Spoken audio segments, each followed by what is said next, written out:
Welcome to Ukraine with your host, Pastor Burt. Beloved, cheers!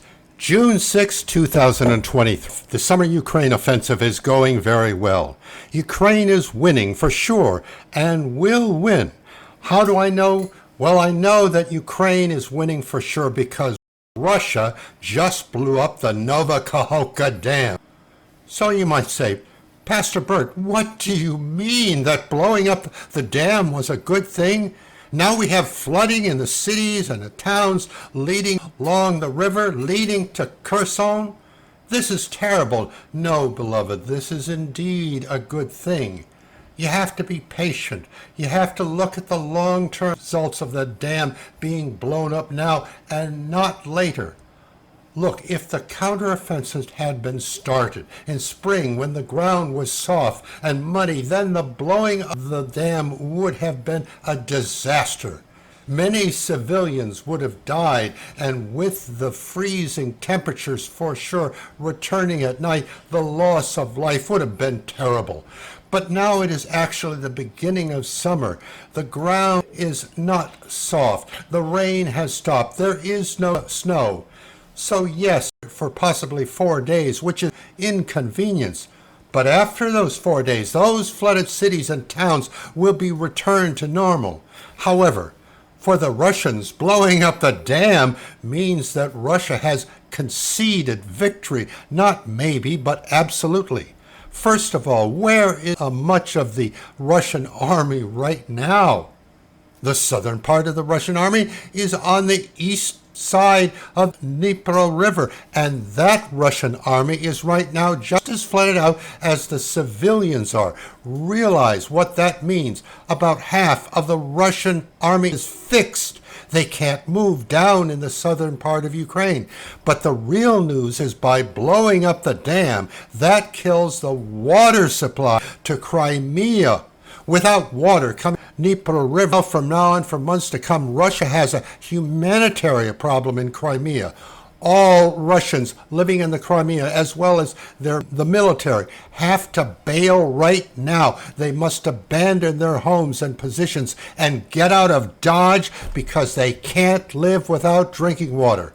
So instead of fighting Ukraine to stop the counteroffensive, Russia is now going to have to finance and implement a mass exodus of their people out of Crimea. Right now, back to Russia. This is ongoing and it will take months. What this means is that in the long run, Russia just lost Crimea. That means that they have already lost the entire war, and their military knows this, that there is now no chance for Russia to win this war, with or without nuclear weapons.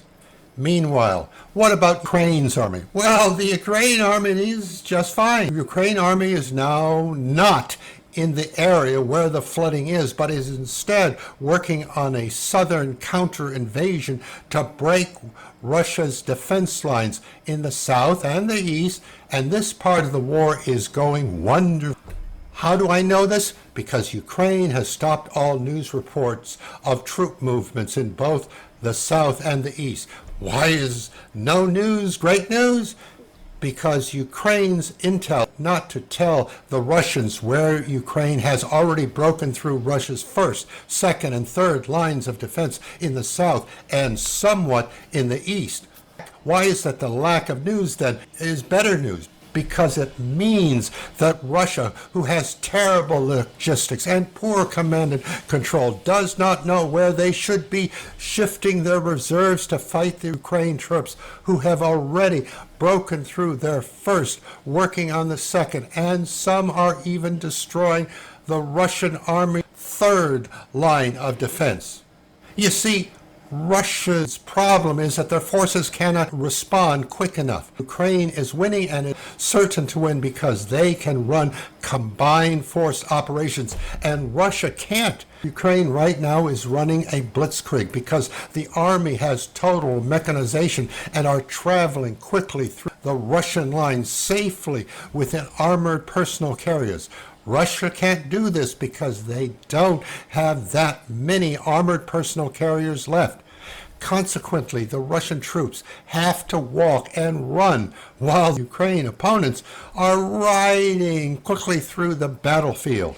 And in most cases, what they are running into is their own minefields and are being blown up not merely by Ukraine's artillery and HIMARS, but by their own landmines. If the Russians knew where to go, they don't. They don't have the intel. Russia could transfer some of their reserves by rail, but rail is highly limited. Basically, it's like a small two-lane road that will only take so much traffic. The greatest number of troops Russia can transfer is essentially a brigade and a half a day by rail to get to the fight, and that is just not enough. Meanwhile, Ukraine's troops are moving at 40 miles an hour in their air-conditioned armored personnel carriers along with large modern tanks, also air-conditioned and mechanized massive artillery and HIMARS. Ukraine can redirect 20 or 30 brigades in a day. That capacity to redeploy troops quickly while Russia walks means Ukraine is going to win every battle because Ukraine will be on attack where the Russians don't even exist. There is a simple, unbreakable rule in warfare. Always attack where the enemy is not. And smaller Ukraine is very wisely following that rule religiously. So what's going on right now? Ukraine, Russia's troops are either flooded or they cannot move their reserve troops fast enough to arrive at Ukraine's decided battlefield, while Ukraine's troops are cruising and being quickly deployed as Ukraine shapes the battlefield. In battle, Russia's result will be the failure to execute. The battle in the south is being won right now in the Zaporizhia Donetsk area, where there are indeed a dozen areas where Ukraine has been probing Russia's forces with company size and even one whole battalion at a time to determine the areas where Russia's lines are the weakest and falling apart. As Ukraine gets those reports back, at least 3 different breakout areas will be obvious, and at that point, Ukraine will be pouring in 10 to 20 or more full brigades to make the Russians' defeat once again into a rout. There will be more casualties for Ukraine, but far less than the meat grinder Russian forces are facing right now. Every Russian knows that Russia is losing every battle right now, so if they want to live, they have to run very fast or die. Hopefully many Russians will surrender because Ukraine does not want to kill anybody. What Ukraine is determining is by good intelligence their best way to strike towards Melitopol and Mariupol. How do I know this? Because again, there are no news reports, which means everything is going exactly than planned. Stray reports have been coming in already, and once again, we are hearing reports of Ukrainian units already slicing into Russia's second and third line of defense. What this tells me is that the Russians are already running because no Russian wants to be the last Russian to die in a lost southern and eastern Ukraine battle today and every day of the next 2 weeks. If they continue like this, and they will, are going to be just marvelous. So because this is now summer, the flooding has no long-term except flooding really screws up Russia's own army to move and to be effective. Russia is just wasting its time by attacking civilian areas while Ukraine is strategically having victories. The flood has affected the Ukraine armies because it has no intent of invading those precise areas where the flooding is now. However, a week or 4 days from now, then the flooding will be over. At the precise time, Ukraine will be wanting to attack those now flooded areas. The Russians will be just coming out of a really bad wet dream, while Ukraine will be running at full stride to defeat them. Now, since I'm giving you a view of the future today, let me give you an even longer view. Having blown up the Nova Kakhovka dam, what is next move after ensuring the loss of Crimea? Unfortunately, Putin is in this longer view, is going to blow up the Zaporizhia nuclear plant's power station. The loss of civilian life will be tragic and produce a worldwide rebuke of Russia. A third of Europe and Russia itself will be covered by a nuclear cloud. But at this point, Russia again will indeed be screwed even further. Both China and India will endorse Ukraine and adopt full sanctions against Russia. The entire Russian Black Sea Fleet will be sunk. 50 nations were offered Ukraine jet fighters, F-15s, A-10s, and Mirages, while Germany, the U.S., Poland, etc. are going to allow and thus make available retired, experienced jet fighter pilot aces from all over the world who are going to fly in immediately to get the Ukraine jet in the air now, while Ukraine continues to train their own pilots. The point is, Ukraine is about to experience total air superiority as Russia is gripped with more and more revolution. Meanwhile, what is Putin doing? Today, Putin charged that it was Ukraine that blew up the Nova Kakhovka dam. So Putin is lying. No, this is confabulation. Now, a false memory of Putin's mind. Remember, Putin is mentally disabled, crippled. He has alcohol dementia, so he is unable to retain no writable hippocampus in his physical brain. A biopsy of his normal writable hippocampus slice in the human brain looks like this at the top.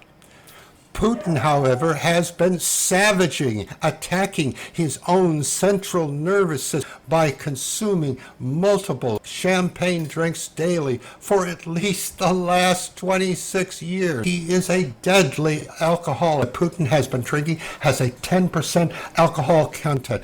Basically, drowning the human mind daily in alcohol causes the DNA of the hippocampus to morph and reformat to a non-writable format that a slice of degenerated hippocampus brain today at the bottom would look like this.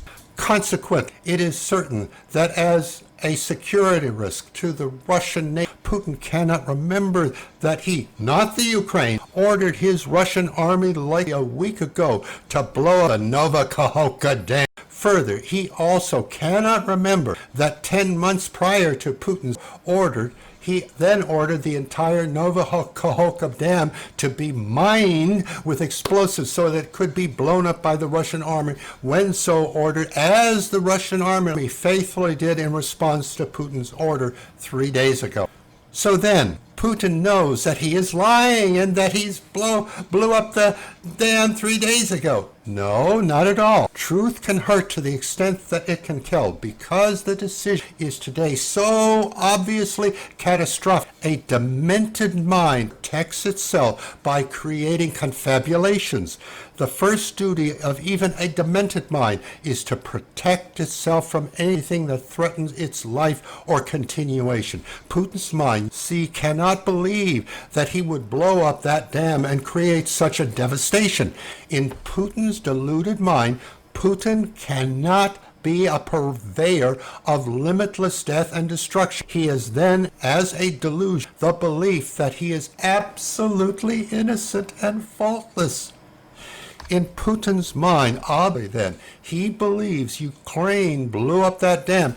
Within his crippled mind, his mind to protect itself creates then a false memory that thus Ukraine, not Russia, planted those explosives in the dam, and then as the evil enemy of Russia and the world blew up the dam. To Putin, this is not a lie, but rather a delusion, truth as his mind has now constructed within this false memory. Similarly speaking, every disastrous decision Putin has constructed in his mind has twisted into a false truth that it was other persons who were responsible for the consequences of his decision. In his twisted reality, Putin's crippled mind will continue to worsen as the incurable dementia severs his entire personality. Now, I hope you will understand why Putin is not only a threat and a risk to other nations like Ukraine, Britain, Europe, and the entire world, but also to Russia itself. For this reason, the Russian government has the constitutional authority to remove Putin for cause from office now as a security threat, because his misguided mind will only worsen the killing of more of humanity with every passing day.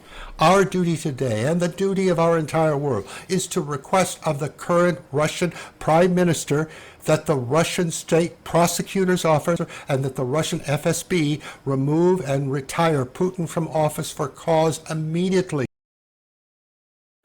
because he is today, at the very least, for health reasons. Don't you just love it when a good plan really begins to work well? Friends, thank you for visiting Welcome to Ukraine, this series, How to Stop Putin and His Nuclear War.